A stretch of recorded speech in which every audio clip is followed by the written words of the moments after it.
Hi Durkee Scholars, I'm Mrs. Cesare, Durkee Librarian. One of the important parts of school is having conversations with our peers and sharing our ideas. We can do this by having discussions in Google Classroom. When a teacher wants you to participate in a discussion, they're going to post a question in classwork. So with the course open, go to classwork, and you'll know that something's a discussion because it will have this question mark symbol next to it. So I'm going to open the discussion and view the question. And my teacher's posted the question right here. This particular question is, how is Mia's family similar to your own family? How is it different? And then I see down here, it says, please reply to at least 2 classmates' posts. So not only do I need to put in my own answer, but I need to reply to 2 other people. So my answer is going to go right here. And whenever I use questions in Classroom, I like to type my answer in a Google Doc and then copy and paste them into this box. It's just easier for me to proofread. So I've written an answer right here, and I'm going to copy it, and I'm going to paste it. And when I've written my response, I've used academic language, I've proofread it, I'm avoiding texting abbreviations. So I've pasted my answer here, and I'm going to say turn it in, and it's going to ask me to turn it in again.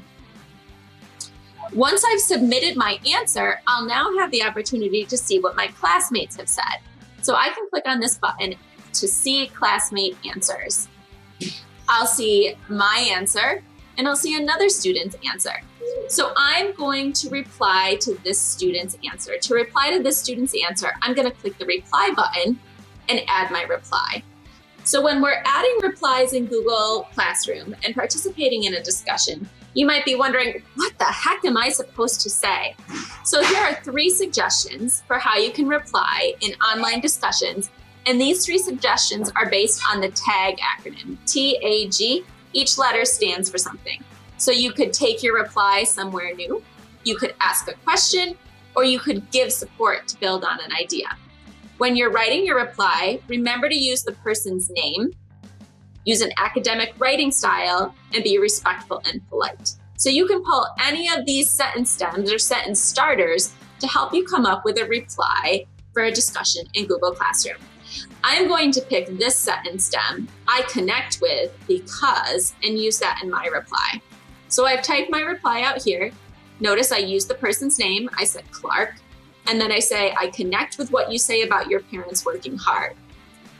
Okay, so I'm going to take my reply and I am going to paste it right here, and then I'm going to send it. So now we have this person's, Clark's original answer, and then we have my reply. So that's how you answer a question, participate in a discussion, and reply to someone else. Remember to use this graphic and the TAG acronym if you're having trouble or need suggestions for how to reply to a question in Google Classroom. That's it. Now you can participate in discussions like a true pro. Reach out to me, Mrs. Cesare, the Durkee Librarian, if you need help, or ask your classroom teacher.